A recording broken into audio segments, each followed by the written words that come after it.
पिताश्री, पिताजी, पिताजी, पिताजी, पिताजी।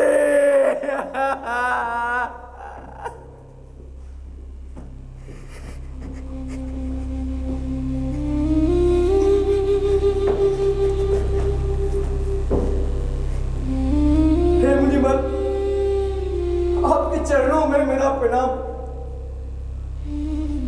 मेरे पिता के भाइयों ने जो अक्षम्य अपराध किया है वो भले ही आपको क्षमा के योग्य ना लगे, तो साधु पुरुष दुष्टों पर भी दया ही करते हैं। ब्राह्मण संत पुरुष सदैव आमजन के उपकार में ही लगे रहते हैं और उनका जीवन परोपकार की प्रेरणा होता है और उनका बल होता है क्षमा। हे पुरुषोत्तम, हे देवतुल, समस्त मुनि गणों का कथन है कि आपकी तपस्याचर्या और धर्मानुकूल आचरण और व्यवहार से समस्त जनों और तीनों लोगों को शिक्षित करने के लिए ही अवतरित हुए। आपके आचरण से आने वाली पीढ़ी की मुनि गणों की महान संत परंपरा का मार्गदर्शक होगा। मैं पिता महाराज सगर के समस्त कुल की ओर से साष्टांग दंडवत क्षमा प्रार्थी हूं। आपको सत सत नमन। राजकुमार, तुम धर्मपरायण और शास्त्रज्ञ हो, निष्पाप कुल दीपक भी हो। मैं तुम पर प्रसन्न हूं, वर मांगो। मुनिवर, मेरे पूर्वजों की अस्थियां यहां पड़ी और उनके पितृ मुक्त नहीं हुए। आप कृपा करके मेरे इन पितरों को ब्रह्मलोक पहुंचा दें। मेरा दंड मिथ्या नहीं किया जा सकता। दया भगवान, दया, मुक्ति दो, मेरे पितरों को मुक्ति दो।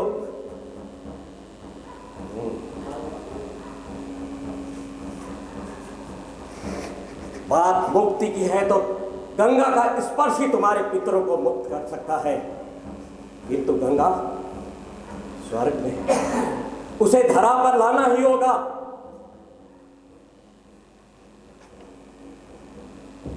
निष्पाप राजकुमार, तुम्हारी साधना गंगा को लाने में सहायक हो सकती है पर पूर्ण नहीं। किंतु तुम्हारी पीढ़ियों की निरंतर चलते रहने वाली साधना आगे चलकर तुम्हारे पौत्र के द्वारा गंगा जी को धरती पर अवतरण किया जा सकता है और वही तुम्हारे पितरों को स्वर्ग लोक भी पहुंचाएगा। वत्स, तुम्हारे पौत्र द्वारा लाई गई पुण्य सलील गंगा इन सगर पुत्रों के पाप को धोकर इन्हें इनके उचित स्थान देगी। वत्स, तुम प्रताप करते हुए जाया करो और इस बंधे हुए अश्व को लेकर जाओ ताकि तुम्हारे पितामह का अश्वमेध यज्ञ पूर्ण हो सके। जो आज्ञा मुनिवर। कल्याण हो।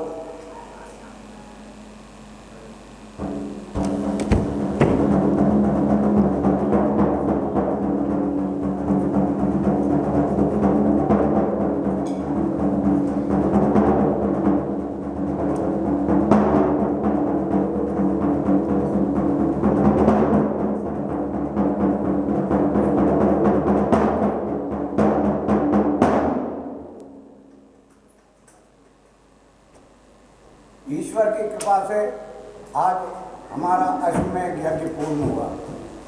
अब मेरी अंतिम इच्छा यही है कि मैं विष्णु लोक जाकर आराधना करूं और वैकुंठ को प्रस्थान करूं। महाराज, ऐसा मत कहिए। राज में सब ठीक तो चल रहा है, आप ऐसी दुखद बात क्यों कर रहे हैं? और हमें महाराज अंशुमन से भी अनुमति लेनी होगी। हमें पता है वह हमारी बात को कभी नहीं टालेंगे। पितामह महाराज की जैसी आज्ञा। किंतु वैराग्य से अधिक सही ये होगा कि आपका हाथ सदा मेरे ऊपर बना रहे। मेरा आशीर्वाद और तुम्हारे पितरों का आशीर्वाद सब तुम्हारे साथ है।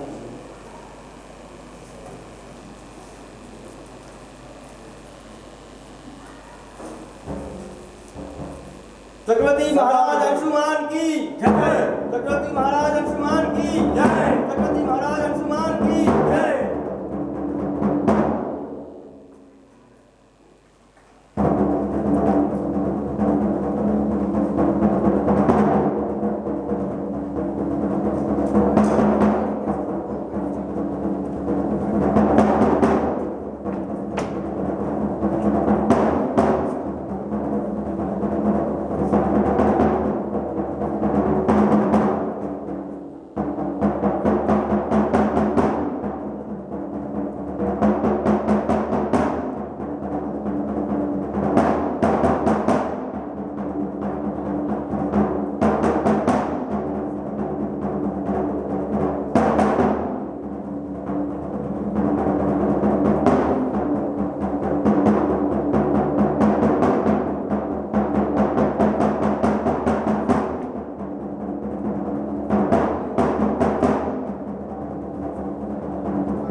हमें लगता है हमारे वन गमन का समय आ गया। हम अपने पुत्र दिलीप को राजपाट सौंपना चाहते हैं। जब से हमने राजपाट संभाला है तब से मन में एक ही चिंता बनी रहती कि हमारे काकाओं की मुक्ति किस प्रकार हो।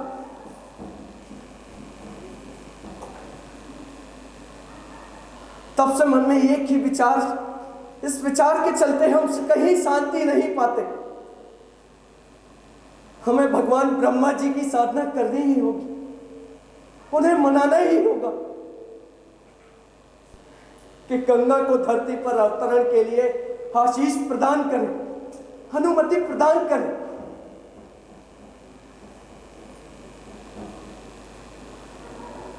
और पता नहीं जीवन के कितने दिन शेष हैं। अब अधिक से अधिक समय साधना में लगे और हमारे पूर्वजों की मुक्ति, अब यही हमारा कर्तव्य है।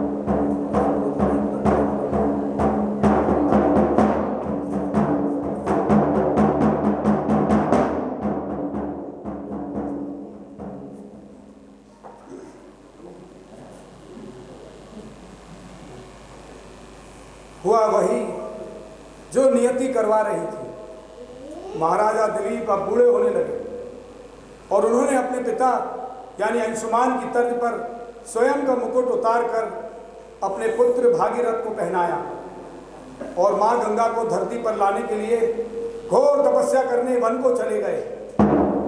घोर तपस्या करते करते महाराजा दिलीप का शरीर शांत हो गया और वो मां गंगा को धरती पर ना ला सके। इसके पश्चात महाराजा भागीरथ ने घोर तपस्या प्रारंभ की।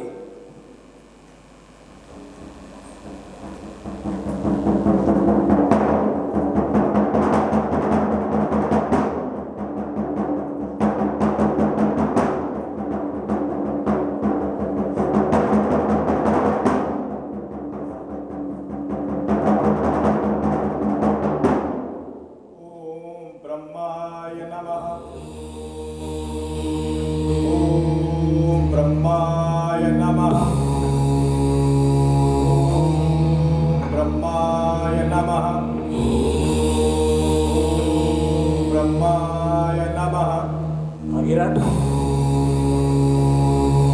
हमारे कुल में ये तीसरी पीढ़ी है जो मेरी साधना कर रही है। तुम्हारी पीढ़ी और द्वारा की जा रही साधना से मैं प्रसन्न हूं। बोलो वर मांगो। पितामह, मेरे 7,000 पूर्व अपने कर्म फल के प्रभाव और कपिल मुनि के शाप से भस्म हो गए और उनकी अस्थियां वैसे ही पड़ी। मैं आपसे इतनी कृपा करना चाहता हूँ कि आप गंगा जी को धरती पर भेजने की कृपा करें ताकि वे मुक्त हो सकें। हम पर इतनी कृपा करें पितामह, इतनी कृपा करें। भगीरथ, तुम्हारी तपस्या निष्कलंक, निष्पाप और निर्विघ्न है। मैं गंगा को धरती पर भेज देता हूं, मगर उनका वेग और शायद तुम्हें ज्ञात नहीं कि उनके वेग से धरती 2 भागों में विभक्त हो सकती है। 3 पीढ़ियों की तपस्या को यूं व्यर्थ ना जाने दे पितामह। आपके इस कथन ने मेरे रोम रोम को चिंता और दुख से भर दिया है। इसका कोई तो उपाय होगा पितामह, कहिए, शीघ्र कहिए। चिंता न करो, उपाय है। भगवान शिव शंकर अपनी जटाओं में उनके वेग को कम कर सकते हैं। इसीलिए तुम भगवान शिव की आराधना करो। अपने पितरों की मुक्ति और गंगा जी के अवतरण के लिए मैं हर असंभव कार्य करने को तैयार हूं पितामह।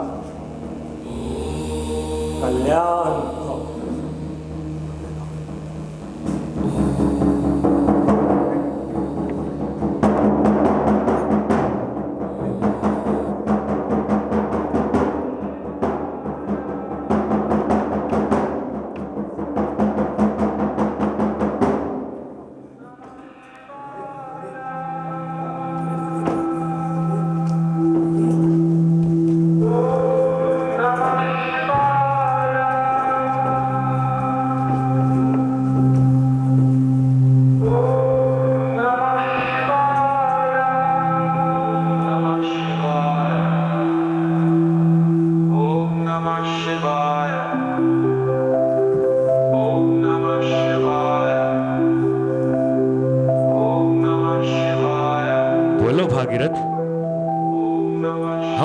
साधना से प्रसन्न है।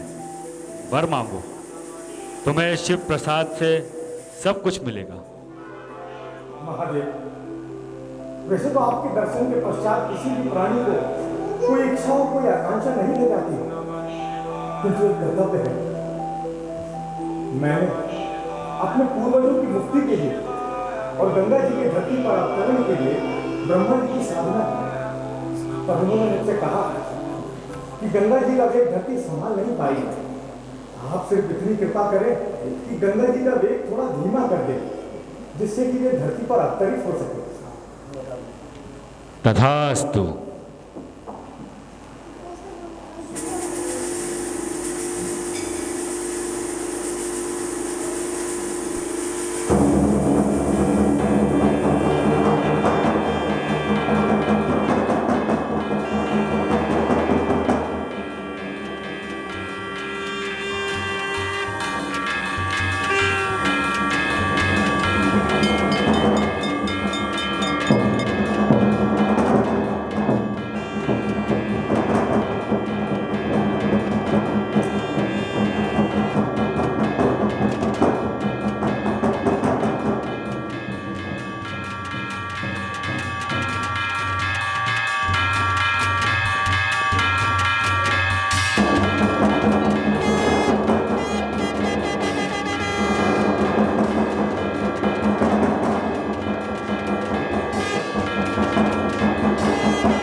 हम स्वयं ब्रह्म ज्ञान प्रदत्त जहनु ऋषि हैं और हमारी अनुमति के बिना हमारे आश्रम में प्रवेश और इतनी अमर्यादित गति, हमारे सामने हमारे यज्ञकुंड और कमंडल को बाहर ले जाने वाली, हम अभी तुम्हारे मुख से पान कर तुम्हारा वेग समाप्त कर देते हैं।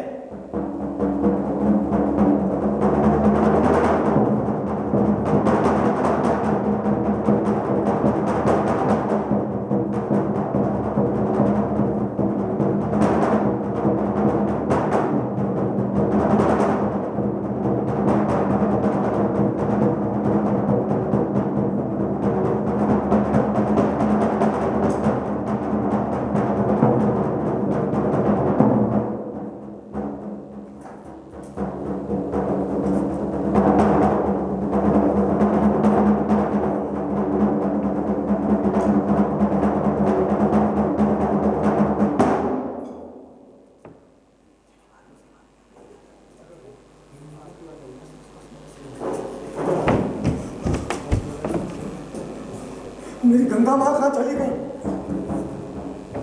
हे ब्रह्मदेव, ये कैसी लीला है?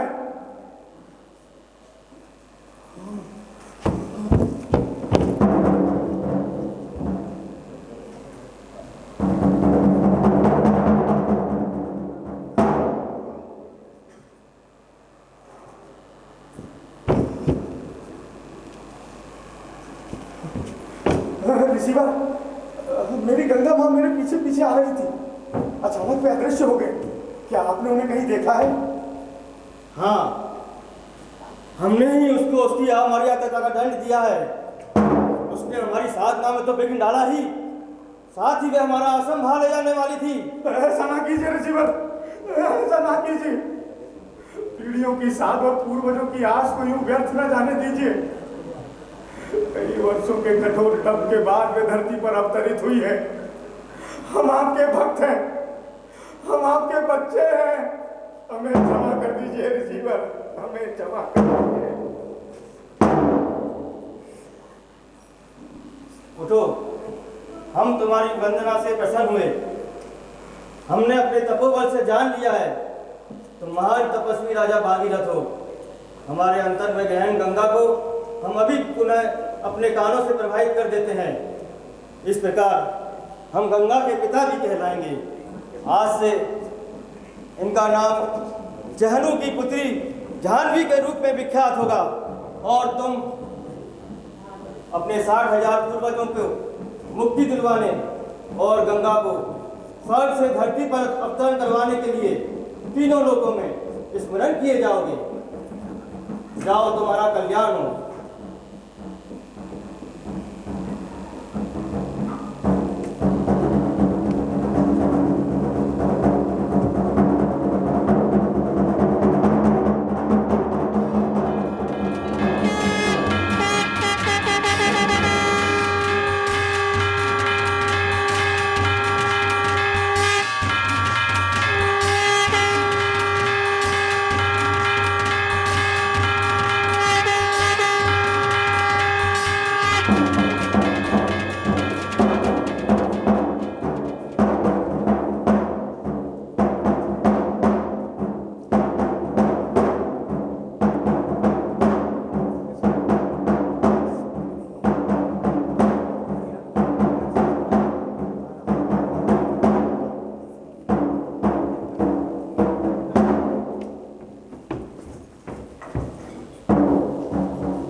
भागीरथ, तुम अपने प्रयास में सफल हुए।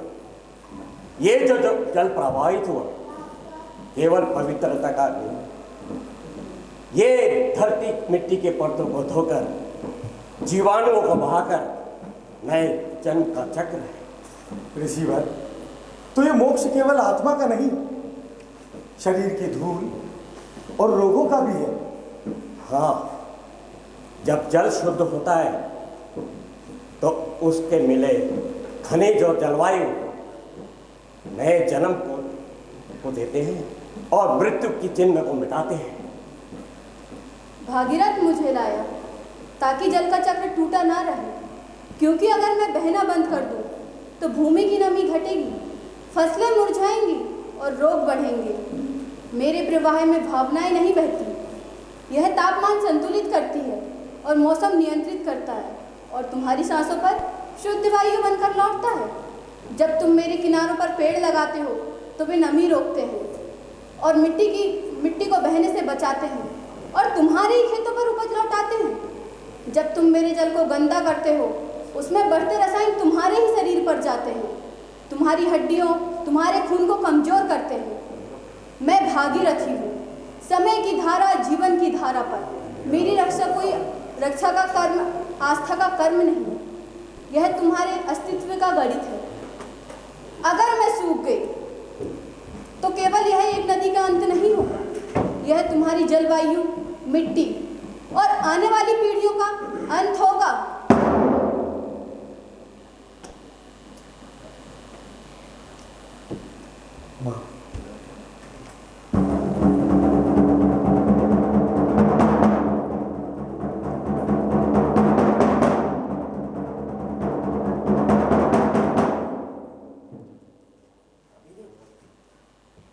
इस प्रकार भागीरथ जी ने पवित्र गंगा जल का धरती पर अवतरण कराया और अपने पूर्वजों का उद्धार किया। सभी पूर्वज गंगा जल का स्पर्श होते ही अपने परम पद को प्राप्त हुए। और जानते हो, ज्येष्ठ माह की शुक्ल पक्ष की जो तिथि है आज, वो 10वीं तिथि है और प्रत्येक वर्ष आज गंगा दशहरा के नाम से मनाया जाता है। संयोग से आज वही दिन है, आज गंगा दशहरा है। लोग उस तिथि को याद रखने के लिए उस समय अच्छे कार्य करते थे और उनका स्मरण करते थे, ताकि आने वाली पीढ़ी उस तिथि को याद रखे तथा उस तिथि को मनाए।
विवेक लोधी,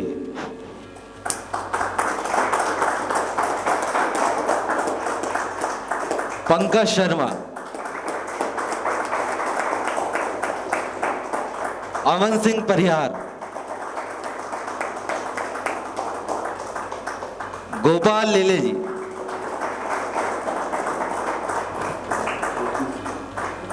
ओपी सोनी जी,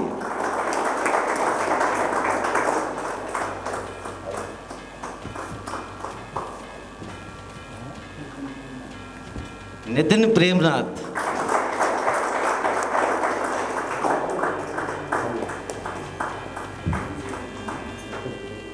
पंकज गोयल जी, सुधीर जाधव जी,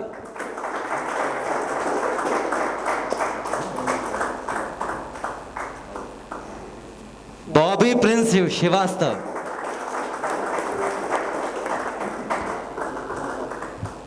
ये भागीरथ जी हैं,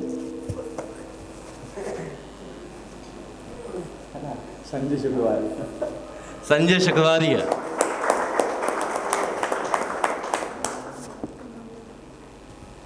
पूनम वर्मा जो गंगा का रोल कर रही थी।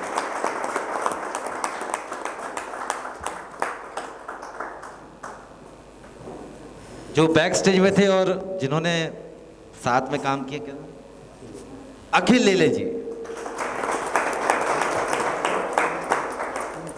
म्यूजिक में जो ऑपरेट कर रहे थे, जो लाइव म्यूजिक ऑपरेट कर रहे थे, महेंद्र शुक्रवारे जी, प्लीज कम।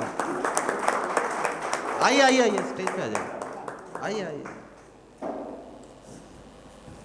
और ये जो लाइट आप देख रहे हैं, जो लाइट का संचालन कर रहे थे, जो प्रकाश परिकल्पना भी की है इन्होंने, भरत सिंह बामले जी।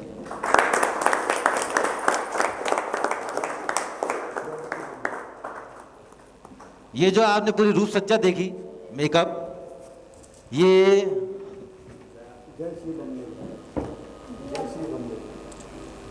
जय श्री बमनेले। प्लीज आप आ जाइए प्लीज। और दो जो साथी गण थे हमारे, वो कहाँ हैं? वो दो बच्चे छोटे से कहाँ हैं? हाँ, क्या नाम बुलाओ? हाँ, दो छोटे साथी भी हैं हमारे, रुद्र और कबीर। आओ, आ जाओ।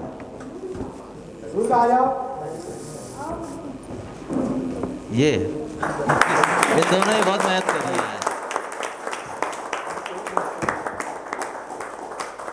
और ये पूरी टीम ने बहुत सहायता की है मेरी, इनका बहुत बहुत धन्यवाद देना चाहूँगा मैं। और सिंपल आरके जोशी को बहुत बहुत धन्यवाद देना चाहूँगा, उन्होंने हमें ये मंच प्रदान किया। और आज सभी दर्शकों का धन्यवाद दूंगा कि आपने इस प्रस्तुति को देखा। और अभी इस प्रस्तुति का एक शो भोपाल में भी है, ये पहली प्रस्तुति है हमारी। कोशिश यही है कि साधन मिलते हैं, उस साधन के हिसाब से हम अपनी प्रस्तुति तैयार करें, क्योंकि स्पेस का एक अलग मामला होता है भोपाल में। स्पेस